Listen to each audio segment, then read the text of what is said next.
الحمد لله نحمده ونستعينه ونستغفره ونعوذ بالله من شرور أنفسنا ومن سيئات أعمالنا من يهده الله فلا مضل له ومن يضلله فلا هادي له. أعوذ بالله من الشيطان الرجيم. بسم الله الرحمن الرحيم. والعصر إن الإنسان لفي خسر إلا الذين آمنوا وعملوا الصالحات وتواصوا بالحق وتواصوا بالصبر. وقال رسول الله صلى الله عليه وسلم بدأ الإسلام غريبا فسيعود غريبا فطوبى للغرباء. صدق الله وصدق رسوله النبي العظيم.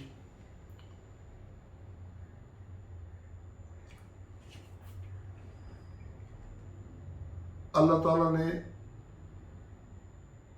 اس مختصر سی صورت کے اندر زمانے کی قسم کھا کر فرمایا کہ انسان خسارے میں ہے،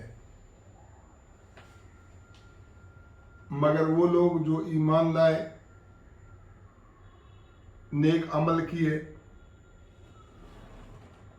اور حق بات کی تلقین کی اور پھر صبر کی تلقین کی.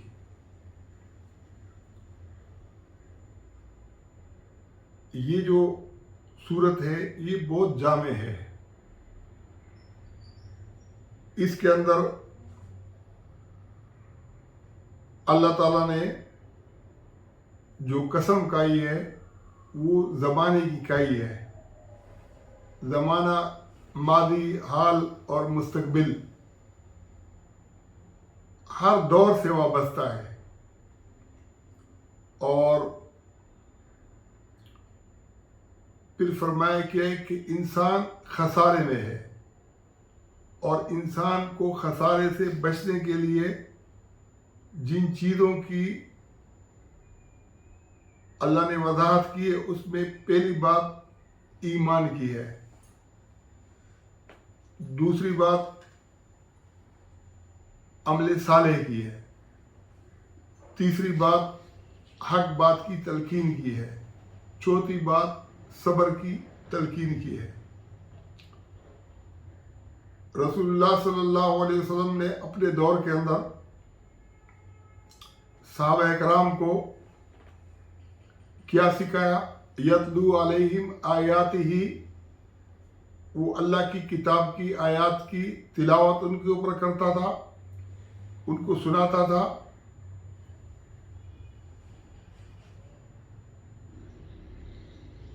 وَيُزَكِّيهِمْ، ان کا تزکیہ نبی اسلام فرماتے تھے. وَيُعَلِّمُهُمُ الْكِتَابَ، ان کو کتاب کی تعلیم دیتے تھے. وَالْحِكْمَةَ، اور حکمت کی تعلیم دیتے تھے. اب رسول اللہ صلی اللہ علیہ وسلم نے جن لوگوں کو، صحابہ اکرام کو یہ تعلیمات دی، ان تعلیمات کا تعلق نماز، روزہ، زکوٰۃ، نکاح طلاق کے مسائل، معاشرتی مسائل، معیشت کے مسائل، جو موٹی موٹی باتیں تھیں، عبادت کے حوالے سے، معاشرت کے حوالے سے، معیشت کے حوالے سے، وہ سب کے سب نبی علیہ السلام نے ان کو تعلیم کر دی. جو نبی علیہ السلام نے جن چیزوں کو تعلیم فرمایا، جو اللہ نے کتاب کے اندر نازل کی تھی، نبی علیہ السلام نے ان کو سکھایا، اس پر انہوں نے عمل کیا تو وہ عمل صالح تھا. پھر دوسروں تک بھی وہ بات پہنچائی تو یہ حق بات کی تلقین تھی. اور پھر اگر اس حق بات کی تلقین کے مقابلے کے اندر آزمائشوں کا سامنا کرنا پڑا تو انہوں نے اس کے اوپر صبر کی بھی تلقین کی. موجودہ دور کے اندر اب رسول اللہ صلی اللہ علیہ وسلم نے فرمایا کہ بدأ الاسلام غریباً، اسلام جب شروع ہوا تھا تو اجنبیت کی حالت میں شروع ہوا تھا. فَسَيَعُودُ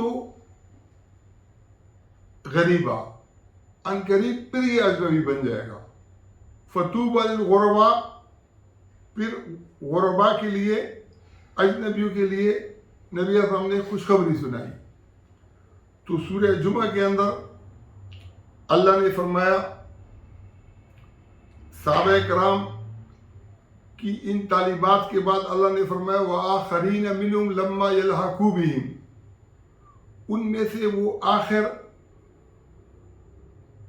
آخری لوگ جو ابھی تک ان پہلوں سے ملے نہیں ہیں.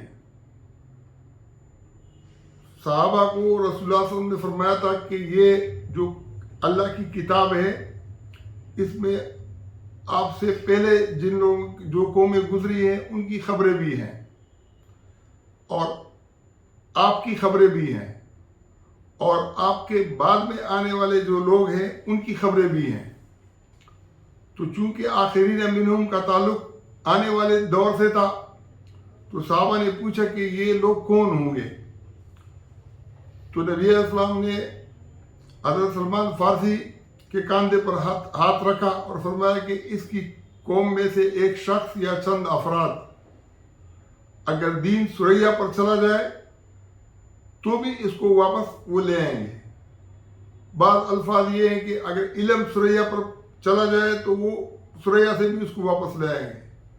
بعض میں الفاظ یہ کہ اگر ایمان سریا پر چلا جائے تو بھی اس کو واپس لے آئیں گے. یعنی دین، علم اور ایمان، یہ الفاظ کے اندر فرق ہے لیکن تینوں چیزیں ایک ہی ہیں. وہی علم بھی ہے، وہی ایمان بھی ہے اور وہی دین بھی ہے. یعنی دین، ایمان اور علم یہ ایک دوسرے سے مختلف چیزیں نہیں ہیں. آج کے دور کے اندر اگر ہم ایک چیز کا جائزہ لیں تو ایک چیز جو ہے نا وہ اجنبی بن گئی ہے. نماز اور نماز کے مسائل کے بارے میں اگر میں یہ گفتگو کروں تو اس ویڈیو کے لیے پھر خالی وہی کافی ہوگی. آگے جو ہے نا اس زیادہ گنجائش نہیں ہوگی بات کرنے کی. نکاح کے اوپر اگر جو بگاڑ پیدا کیا گیا اگر اس کے اوپر بات کی جائے تو ایک پوری جو ہے نا گھنٹہ 1.5 گھنٹہ اس کے لیے چاہیے. اگر طلاق کے اوپر بات کی جائے تو وہ کتنا بگاڑا گیا ہے اور کتنا اجنبی بنایا گیا ہے اس کے اوپر بھی پورا جو ہے نا 1.5 گھنٹہ جو ہے نا چاہیے، جس سے جو خرابیاں پیدا کی گئی ہیں وہ سب کے سامنے لائی جائیں. اس طریقے سے جو معاشی سسٹم ہے جو اس کے اوپر جو اجنبیت کے معاملات بنائے گئے ہیں اس کے اوپر بھی کافی ٹائم چاہیے. مختلف معاملات کے اوپر میں چونکہ پہلے بھی بات کر چکا ہوں، ابھی میں یہ چاہ رہا ہوں کہ موجودہ دور کے اندر اس سورہ عصر کا کیا تقاضا ہے.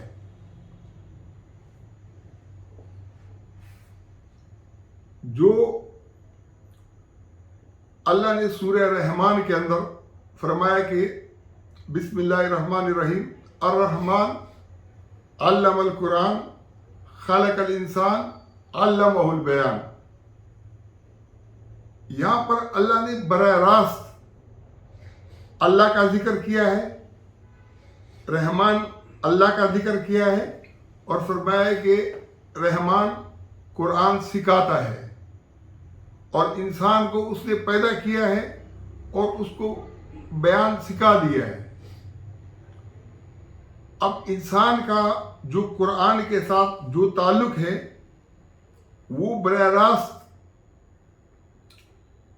فطرت کا اور رحمان کا جو تعلق ہے یہ سورہ رحمان کے اندر بیان کیا ہے اور ایک ایسے عروج کے دور کا ذکر کیا ہے جس کے اندر جن اور انس وہ بہت عروج کو پہنچیں گے، بہت ترقی یافتہ ہو جائیں گے. ان ترقی یافتہ ادوار کے اندر کیا ہوگا کہ یہ جو بجلی وغیرہ کا استعمال ہے اور فیول کا استعمال ہے اس سے ماحولیاتی آلودگی بھی پیدا ہوگی اور اس کے اندر جو عالم انسانیت کا آپس میں ایک دوسرے کے ساتھ تعلق ہے بین الاقوامی طور پر، وہ معاملات بھی اس کے اندر دخیل ہوں گے. یعنی گھر کے معاملے سے لے کر عالم انسانیت تک سب کے سب سورہ رحمان کے اندر اللہ تعالیٰ نے اس کا نقشہ پیش کیا ہے. اور کیا فرمایا ہے کہ اللہ نے آسمان کو اونچا کر دیا، رفع سما ووضع المیزان، اور میزان کو اللہ نے قائم کر دیا. اب میزان کیا ہے؟ یہ جو سائنسی علوم ہے ان کے اندر یہ بات ہے کہ یہ جو کائنات کا جو سسٹم ہے، اگر یہ تھوڑا سا بھی اس کا توازن جو ہے نا خراب ہو جائے تو بہت بڑی خرابی ہوگی. یہ سمجھو کہ اس وقت پھر قیامت برپا ہو جائے گی. تو شمس اور قمر یہ اپنے حساب سے چل رہے ہیں،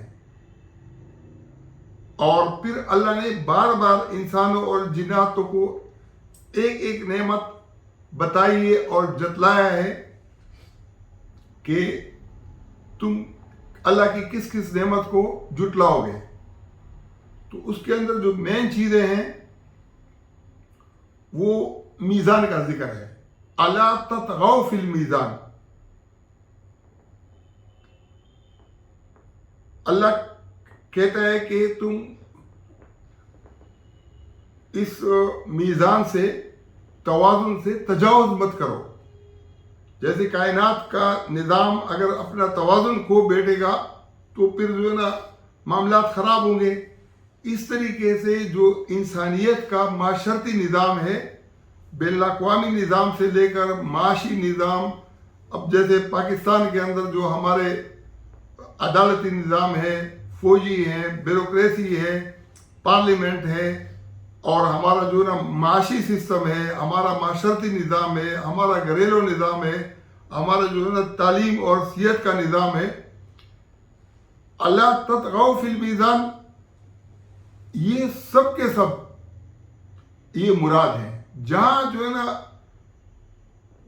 اس حدود سے جو ریاست نے مقرر کیے ہیں، جو ہم نے بنائے ہیں، اگر وہاں پر جو ہے نا کوئی حد سے تجاوز کرے گا تو اس سے اللہ نے منع کیا ہے. اس سے آلودگی، اس سے سیاسی خرابیاں پیدا ہوں گی، اس سے لوگ فوجیوں سے بدظن ہوں گے، اس سے لوگ عدالت سے بدظن ہوں گے، اس سے لوگ جو ہے نا عورت اور مرد کے جو آپس کے حقوق ہیں اس میں جو ہے نا بدظن ہوں گے، قبائل آپس میں بدظن ہوں گے. یعنی چھوٹے سے لے کر بڑے تک اس سارے سسٹم کو اللہ تعالیٰ نے کہا ہے کہ اس توازن کو مت بگاڑو. اگر پڑوسی ممالک ہیں، بین الاقوامی ممالک ہیں، وہ دنیا کا جتنا بھی سسٹم ہے، یہ اس کے اندر انسان کو مخاطب کر کے کہا گیا ہے کہ اس کے اندر آپ بگاڑ پیدا مت کرو. وَأَقِيمُوا الْوَزْنَ، وزن کو جو ہے نا اپنی جگہ پہ رکھو. عربی کے اندر ایک وہ استعمال ہوتا ہے حفظ مراتب. حفظ مراتب اردو کا بھی مطلب اس پہ استعمال ہوتا ہے کہ جیسے باپ کو باپ کی جگہ پر رکھنا، ماں کو ماں کی جگہ پر رکھنا، بڑے چھوٹے کا تمیز، استاد کا، اور یہ جو ہے نا جس کا جو مقام ہے اس کے مقام کے مطابق، اس کے مرتبے کے مطابق، اس کی حیثیت کے مطابق یہ معاملات جو ہے نا وہ قائم کرنا، اس کو کیا کہتے ہیں کہ اقیم الوزن. وزن کو جو میزان کا وزن ہے وہ اپنی اپنی جگہ پر رکھو. ولا تخسروا المیزان، میزان کے اندر خسارہ مت کرو. جو اللہ نے کہا نا کہ ان الانسان لفی خسر، انسان خسارے کے اندر ہے. تو خسارے کے اندر جو توازن کا معاملہ ہے، جو معاشرتی ہے، سیاسی ہے، فوجی ہے، ریاستی ہے، اخلاقی ہے، مذہبی ہے، معاشرتی ہے، تعلیمی ہے، صحت، اس سارے چیزوں کے اندر پڑوسی کے، بین الاقوامی، یہ سب چیزیں اس کے اندر جو ہے شامل ہیں. تو اور اگر اس کے اندر جو ہے نا کمی بیشی ہوگی تو اس کے اندر جو ہے نا خسارہ آئے گا. اور چونکہ ہم نے قرآن کو اس حیثیت سے نہیں سمجھا ہے کہ جو انسان اور اللہ کا کیا تعلق ہے. انسان جو ہے نا یہ اس تک محدود نہیں ہے کہ یہ مسلمان ہے یا ہندو ہے یا جو ہے نا یہودی ہے یا عیسائی ہے یا امریکہ کا ہے یا پاکستان کا ہے یا افغانستان کا ہے. پوری دنیا کی جو عالم انسانیت ہے اس کے لیے یہ قرآن ہے. اور پوری دنیا کے لیے یہ توازن قائم کرنے کا جو سسٹم ہے. اب اگر ایک مسلمان یہ سوچے گا کہ میں نے خودکش کے ذریعے سے اس سسٹم کو اپنی جگہ پر لانا ہے تو کیا آئے گا؟ لیکن جب ہم افغانستان کے لیے پورا جو ہے نا ہماری ریاستی نظام، ہمارے علماء، ہمارے سیاستدان وہ اس چیز کو وہاں پر جو ہے نا جائز سمجھیں گے تو وہ پھر یہی ذہن کے اندر رکھیں گے کہ جو چیز ہمارے وطن کے اوپر، ہمارے ملک کے اوپر، ہمارے قوم کے اوپر، ہمارے سسٹم پر جو ہمارے لیے جائز ہے، اگر تمہارا ہم سے زیادہ بدتر ہوگا تو پھر تمہارے لیے بھی جائز ہے. یہ جو ہے نا ہم نے ماحول سے نکل کر دلدل کے اندر تو ہم پھنسے ہوئے ہیں. اب اس دلدل سے نکل کر ہم نے باہر سے اس سسٹم کو دیکھ کر اس کو سیٹ کرنا ہے کہ یہ جو ہے نا یہ جو توازن ہے یہ جو ہے نا اس کو خسارے سے کیسے بچانا ہے، اس وزن کو کیسے قائم کرنا ہے. صوبے اور جو ہے نا اس کے جو تعلقات ہیں مرکز کے اس کو کیسے قائم کرنا ہے. فوج اور جو ہے نا سیاست کے جو تعلقات ہیں اس کو کیسے توازن کے اوپر رکھنا ہے.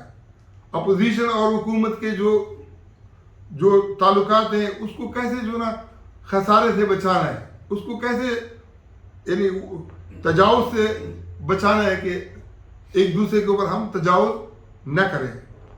تو یہ جو سورہ رحمان ہے اس کی وہ تو بڑی لمبی ہے، لیکن میں آج جو موٹا خلاصہ ہے وہ سامنے رکھوں گا تاکہ ہم دنیا کو ایک یہ پیغام دے سکیں کہ جو اسلام ہے یہ انسانیت کا مذہب ہے.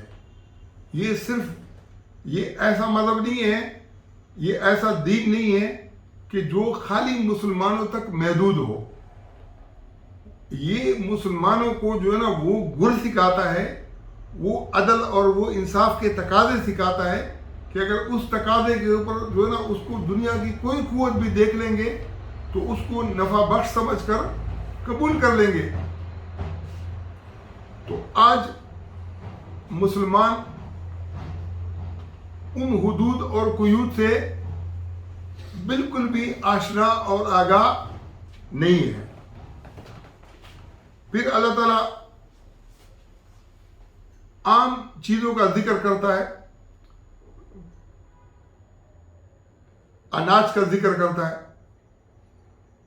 کہ اب اناج کو آپ دیکھیں، ہمارا ملک جو ہے نا زرعی ملک ہے. ایک گندم کو اگر آپ بولو تو اس گندم کے بدلے میں اگر ایک دانے کے بدلے میں 2 دانے ملتے ہیں تو اس کا مطلب یہ کہ 100% منافع ہے. اگر 10 دانے نکلتے ہیں تو 1000% ہے. اگر جو ہے نا 50 دانے نکلتے ہیں تو اس کا مطلب یہ ہے کہ 5000. اگر 65-70 وہ نکلتے ہیں تو یہ 6000-7000% منافع ہے.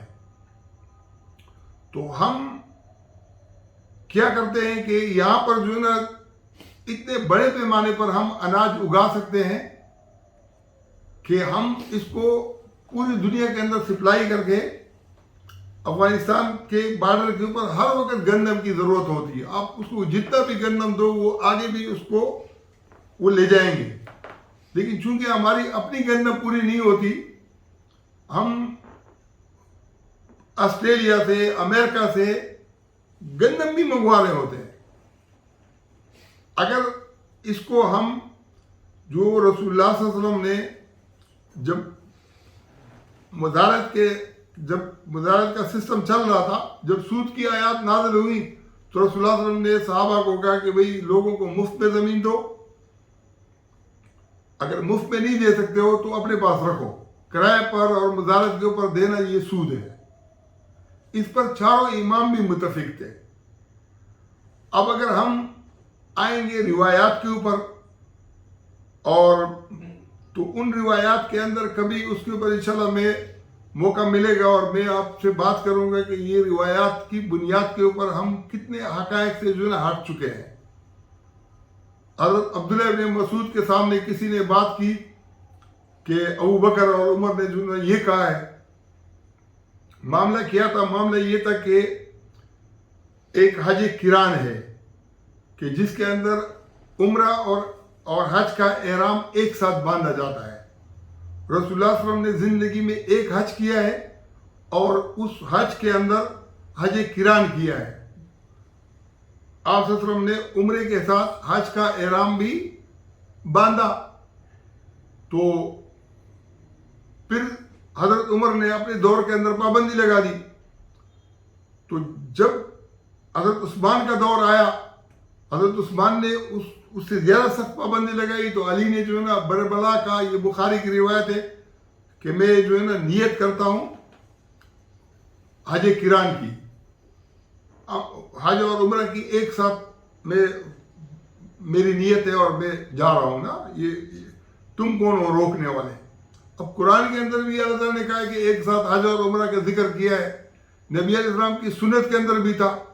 لیکن اس کے باوجود جب عبداللہ ابن مسعود کے سامنے کسی نے کہا کہ ابو بکر، عمر اور عثمان نے منع کیا، تو انہوں نے جواب دیا، بولتے کہ مجھے جو نا یہ حیرانگی ہے کہ تم پر آسمانوں سے پتھر کیوں نہیں برس پڑتے. میں کہہ رہا ہوں کہ رسول اللہ صلی اللہ علیہ وسلم نے یہ فرمایا، تم بولتے کہ ابو بکر عمر نے یہ کیا ہے. رسول اللہ صلی اللہ علیہ وسلم کے سامنے ابو بکر اور عمر کو لاتے ہو. تو اب اس کے اوپر جو ہے نا ایک اختلاف ہو گیا کہ رسول اللہ صلی اللہ علیہ وسلم کی سنت سے کیا حضرت عمر نے منع کیا تھا. چونکہ جو مذہبی طبقات ہیں فقہ کے اندر، مسالے کے اندر اس کو صحیح رخ نہیں دیا، تو بعض لوگوں نے جو صحابہ کرام سے جو ہے نا وہ بدظن تھے، انہوں نے کہا کہ مشرکین مکہ کے دور میں بھی پابندی تھی، اسلام نے پابندی کھولی قرآن میں، حدیث میں، اور انہوں نے پھر مشرکوں کی طرح حضرت عمر اور حضرت عثمان نے اسی نظام کی طرف لے گئے. حالانکہ اگر صحیح جواب ان کو دیا ہوتا کہ بھائی قرآن میں بھی جائز ہے، رسول اللہ صلی اللہ علیہ وسلم کی سنت میں بھی جائز ہے، اور حضرت عمر نے جو منع کیا ہے قرآن اور سنت کے مقابلے میں منع نہیں کیا.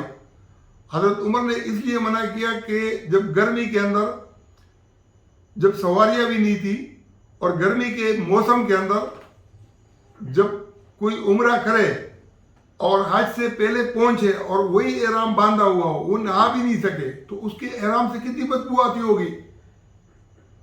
اب وہ جو ہے نا اگر ایک ساتھ بہت بڑا اجتماع ہو اور اس کے اندر جو ہے نا یہ اس کا جو تعفن ہے بدبو کا، رسول اللہ صلی اللہ علیہ وسلم کی تو بدن سے اگر پسینہ آتا بھی تھا تو خوشبو آتی تھی، اور رسول اللہ صلی اللہ علیہ وسلم نے اگر حج کیا ہوگا تو اس دور کے اندر کیا ہوگا جب سردی کا موسم ہوگا جس میں پسینہ آتا نہیں ہے. لیکن یہ کہ اگر حضرت عمر کی کوئی صحیح توجیہ کر دیتا تو میں سمجھتا ہوں کہ حضرت عمر کے اوپر کوئی پھر غلط طرح سے شک بھی نہ کرتا. جو ان کے مخالفین ہیں وہ اس کے بارے میں یہ نہ کہتے کہ انہوں نے کوئی بدعت ایجاد کی یا رسول اللہ صلی اللہ علیہ وسلم یا اللہ کے مقابلے میں آئے. تو آج ہمیں ایسے ماحول کی ضرورت ہے جس کے اندر ہم غلط فہمیوں کو بھی دور کریں اور دنیا کو بھی یہ پیغام دے کہ اسلام کا جو اصلی پیغام ہے وہ کیا ہے اور انسانیت کے لیے کیا ہے. تو اللہ تعالیٰ نے سورہ رحمان کے اندر ایک عروج کے دور کا ذکر کیا ہے کہ جو جن اور انسان ہیں یہ ایسے عروج کے دور میں پہنچیں گے، اتنی سائنسی ترقی کریں گے کہ سلطان کے ذریعے سے اگر وہ چاہیں تو وہ اس سے بھی نکل سکیں گے. یعنی اگر وہ ایک کہکشاؤں کا جو ہے نا چکر لگانا چاہیں تو وہاں پر جو ہے نا اپنے جو حدود ہیں جس سے جو ہے نا ویسے آدمی نہیں نکل سکتا ہے، لیکن سائنسی طاقت کی بنیاد کے اوپر وہ نکل سکیں گے۔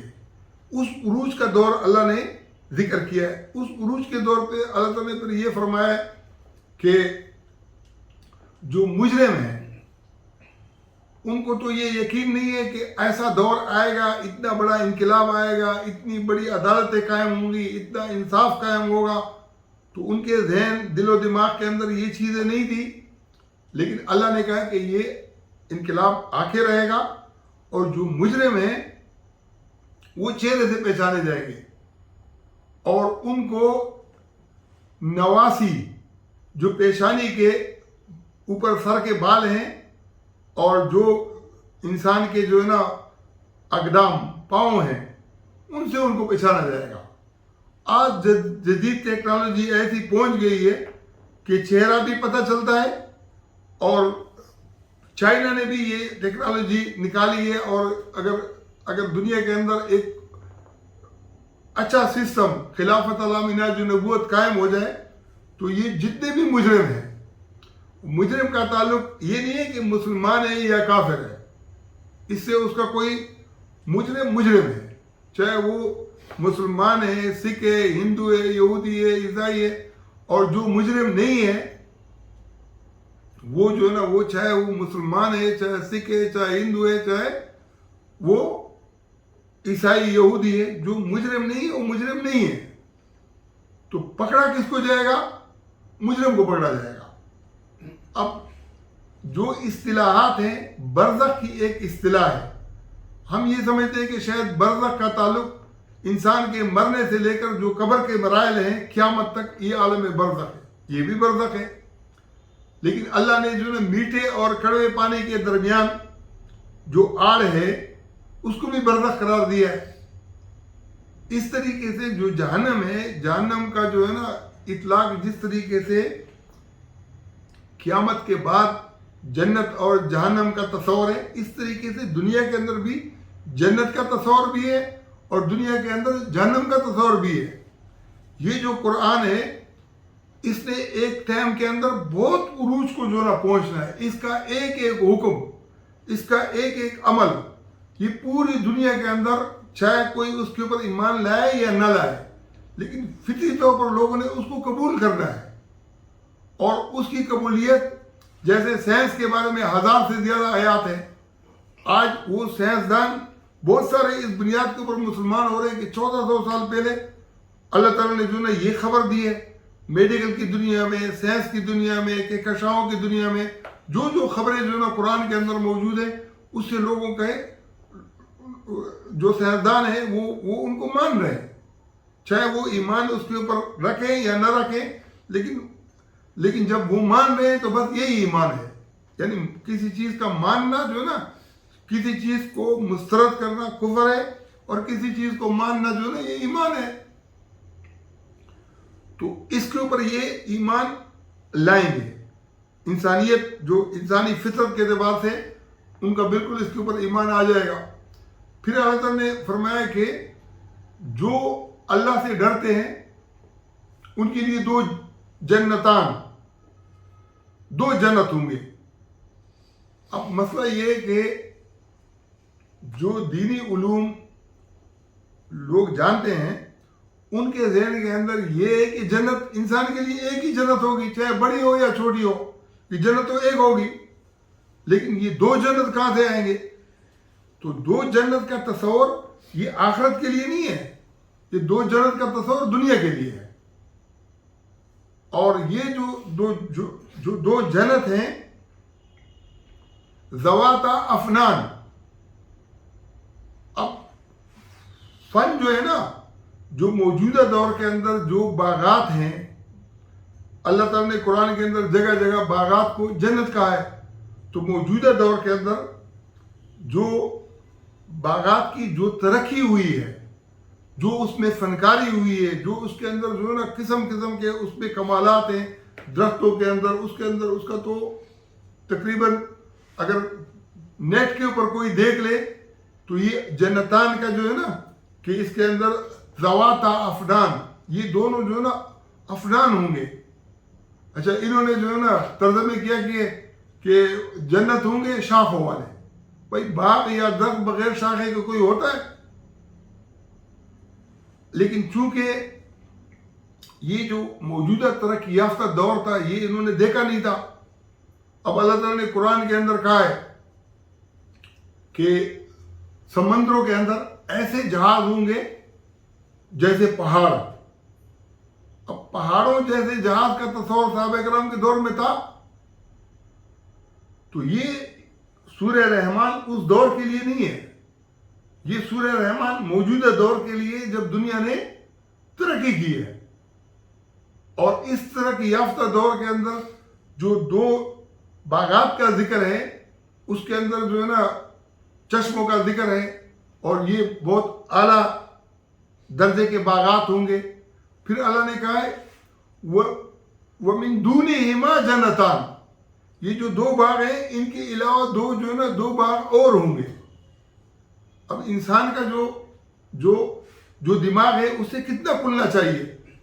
یعنی آخرت کے اندر جو جنت ہے وہ تو ایک ہوگی دو جنت کا. پھر اللہ تعالیٰ کہتے ہیں کہ یہ دو باغات کے علاوہ تھا کہ یہ جو انسان ہے جو خود کو زبردستی سے بالکل قرآن کی طرف متوجہ نہیں کر رہا ہے اور الو جیسے بیٹھا ہے تاکہ یہ اس کا دماغ کھل جائے کہ بھئی یہ جو ہے یہ بار بار دو جنت کا ذکر. تو پھر کہا کہ وَمِن دُونِهِمَا جَنَّتَانِ. اس کے علاوہ دو جنت اور بھی ہوں گے.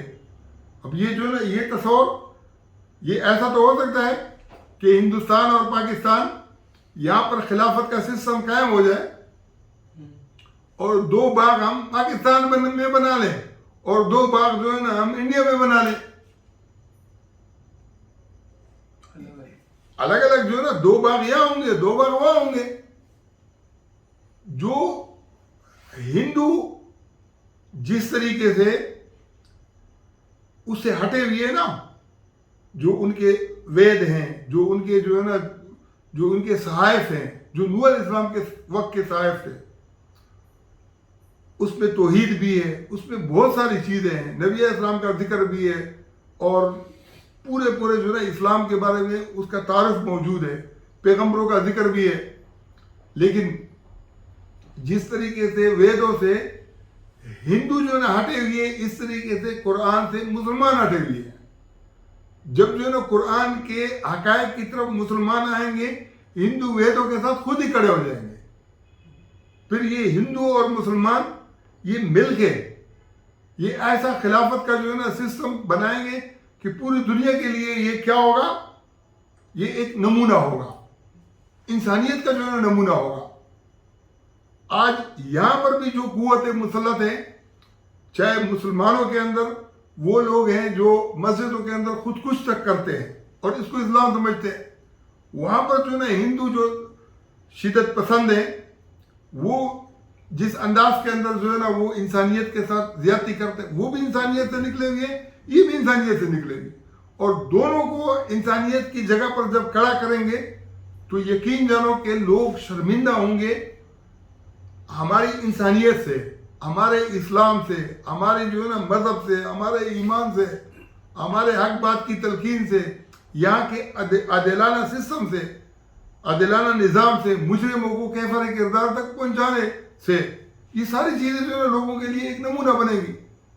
اب دوسری جگہ پر اللہ تعالیٰ کہتا ہے کہ وہ من دونہما جنتان دو جنت اور بھی ہوں گے.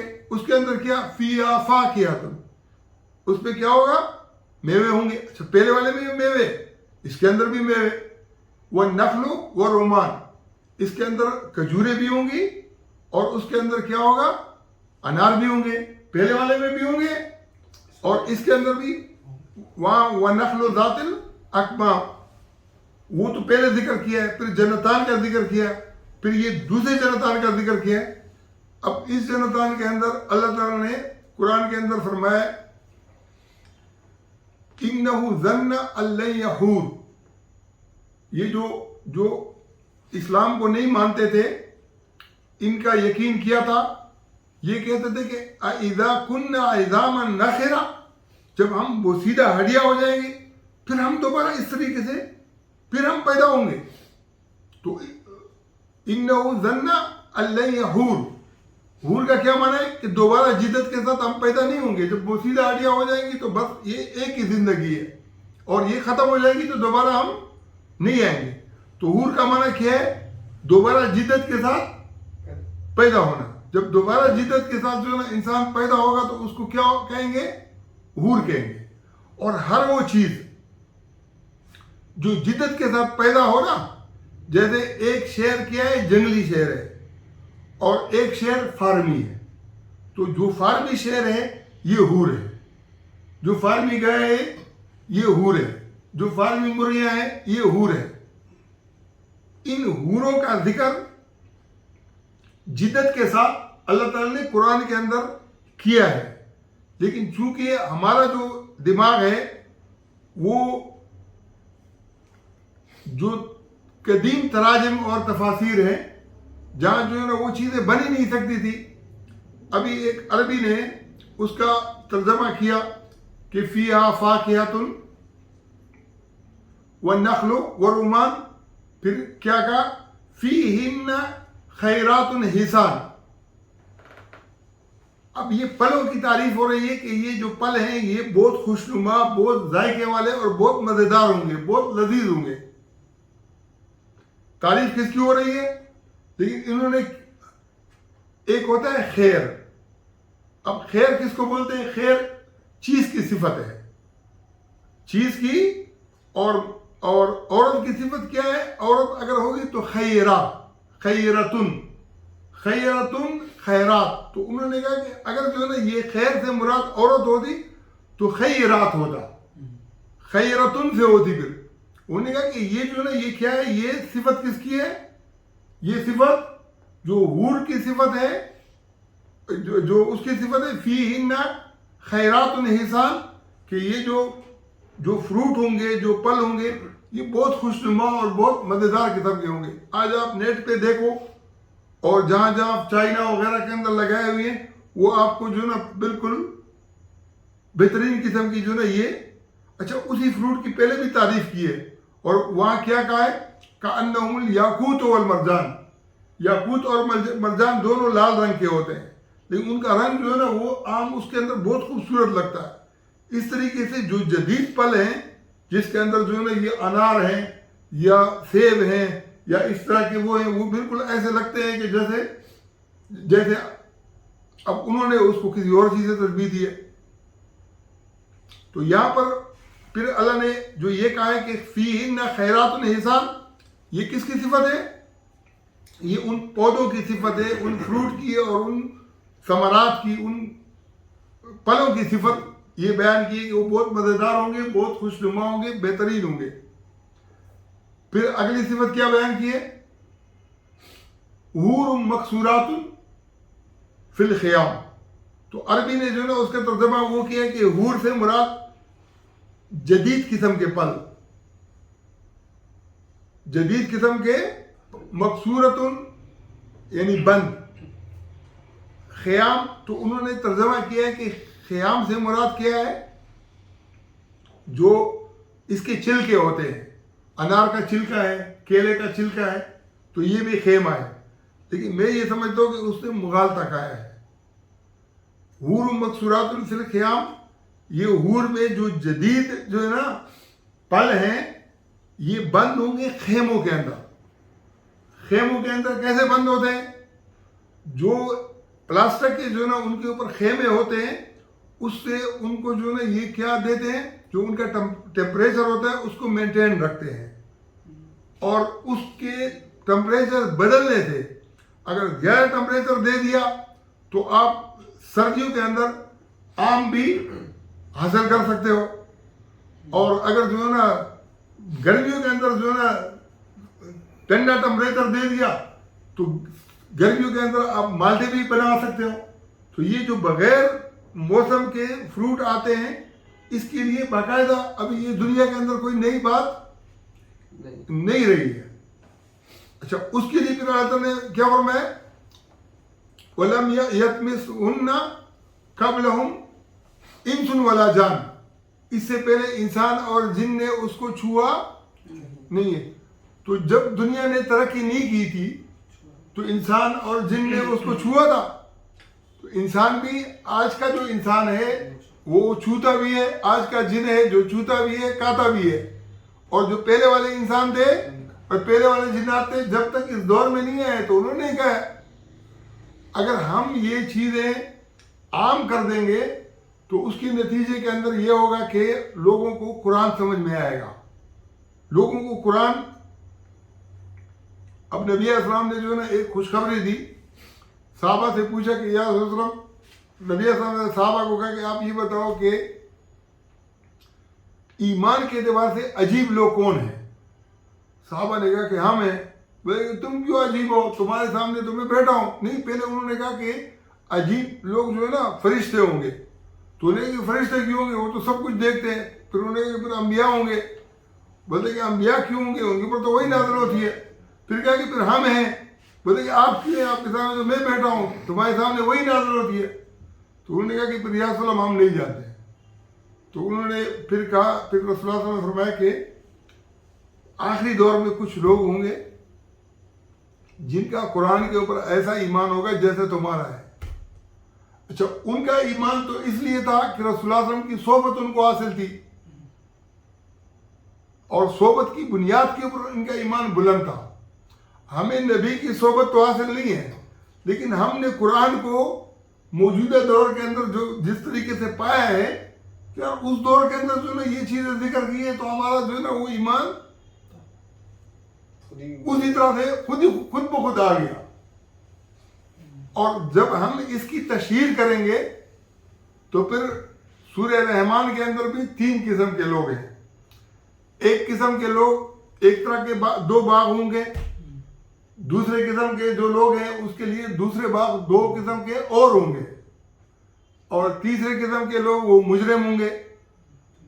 تو سورہ واقعہ کے اندر بھی اس کا کیا ہے, تذکرہ ہے, اور 3 قسم کے لوگ ہیں. سلۃ من الاولین, پہلوں میں سے جو ہے نا بہت ہیں جو پہلے نمبر کے لوگ ہیں. وہ قلیل من الاخرین, آخر میں سے بہت کم لوگ, چند افراد ہوں گے. پھر اصحاب الیمین, اس کے لیے کہ سلۃ من الاولین, پہلوں میں سے بھی بہت ہیں, وہ سلۃ من الاخرین. اچھا, ان دونوں کے اندر جو فرق ہے اس کے اندر یہ ہے کہ جو ہے نا جو سابقون ہیں ان کے لیے کیا ہوگا کہ ویسے تو شکار کے اوپر پابندی ہوگی, لیکن ان کو جو پرندے وہ چاہیں گے اس کا گوشت یہ کھائیں گے کہ بیچاروں نے بڑی محنتیں کی ہیں, چلو اب ان کو گوشت بھی کھلا دو. باقی جو اصحاب الیمین ہیں ان کے لیے بھی بڑی بڑی نعمت ہے. اور تیسرے جو لوگ ہیں وہ اصحاب المشأمہ ہیں. اس کی پہلی صفت کیا بیان کی ہے, فی سموم و حمیم. وہ کیا ہوں گے, لو کے اندر ہوں گے, گرم ہواؤں میں ہوں گے. اور ایک تو گرمی کی ہوائیں ہوں گی اور دوسری گرمی ہوگی. گرم ہواؤں کے اندر, گرمی کے اندر گرم ہوائیں بھی ہوں گی اور گرمی بھی ہوگی. وَظِلٍّ مَّن يَحُومُ, اور ایسا سایہ, ایسا دھواں جو ان کو آلودہ کرتا ہوگا, جو ان کو گرمی بھی پہنچاتا ہوگا. یہ کس چیز کا ہوتا ہے, ملوں اور فیکٹریوں کا. جو ایک باغات کے ایریا ہوں گے اس پہ اچھے لوگ کام کر رہے ہوں گے, اور یہ جو برے لوگ ہوں گے ان کو اور کوئی سزا نہیں ہوگی, ان کو صرف فیکٹری اور ملوں کے اندر اپنے پیٹ پالنے کے لیے کام کرنا پڑے گا. کیوں کرنا پڑے گا, اس لیے کہ انہوں نے بڑے بڑے جو کرپشن کیے ہوں گے اس کا راستہ تو بند ہوگا. جب راستہ بند ہوگا تو پھر ان کو پالنے کے لیے تو اور کوئی چیز تو ملے گی نہیں. تو پھر کیا کریں گے, یہ ملوں اور فیکٹریوں میں کام کریں گے. اور یہ جو سایہ ہوگا, جو گرم سایہ ہوگا, لا بارد ولا کریم, یہ ٹھنڈا بھی نہیں ہوگا اور نہ عزت والا ہوگا, یعنی ان کو کوئی عزت. انہم قبل ذالک مترفین, اس سے پہلے یہ لوگ بہت خوشحال تھے. یہ بڑے بڑے جرنیل, بڑے بڑے سیاستدان, بڑے بڑے جو نا بیوروکریٹ, جو اور صفت ان کی کیا ہوگی؟ انہم یسرون علی الحنث العظیم، وہ بڑے بڑے ہاتھ مارنے پر یہ نہیں ہے کہ ایک دفعہ مارا نا، وہ بار بار مارتے رہتے تھے، بار بار جو ہے نا یہ کرپشن کے اندر. پھر اللہ کہتے ہیں کہ یہ تو وہ لوگ ہیں جن کو جو ہے نا، جن کا اللہ کے اوپر ایمان نہیں ہے، اوپر سے مسلمان ہیں، یہودی ہیں، ہندو ہیں، جو بھی ہے، لیکن ان کا اصل میں اللہ کے اوپر کوئی ایمان. پھر وہ صفات بیان کی ہیں. پھر اللہ تعالیٰ نے آگے جا کے پھر یہ 3 چیزوں کا وہ کیا ہے کہ جو پھر آخرت کا ذکر کیا ہے. یہ تو دنیا کے اندر ہوگا، آخرت کے اندر پھر اللہ نے دوسرے صفات بیان کی ہیں کہ یہ معاملات ہوں گے. سورہ واقعہ کے اندر پوری تفصیل ہے. اور آخر میں اللہ تعالیٰ نے پھر کہا ہے کہ جو السابقون السابقون فروح و ریحان، ان کا تو کیا کہنا، ان کی تو بات ہی الگ ہے. اور وہ جو اصحاب الیمین ہے، فسلام لک من اصحاب الیمین، یہ ہر وقت نبی علیہ السلام کے اوپر صلاۃ و سلام پڑھتے ہوں گے. صلاۃ و سلام رسول اللہ صلی اللہ علیہ وسلم کے اوپر درود. وہ بولتے کہ یار ان کی وجہ سے جو نا اتنا بڑا انقلاب آیا، ہم غربت سے نکل کر کہاں سے کہاں پہنچ گئے. اور یہ جو آخری ہیں ان کے لیے پھر مذمت والی بات ہے.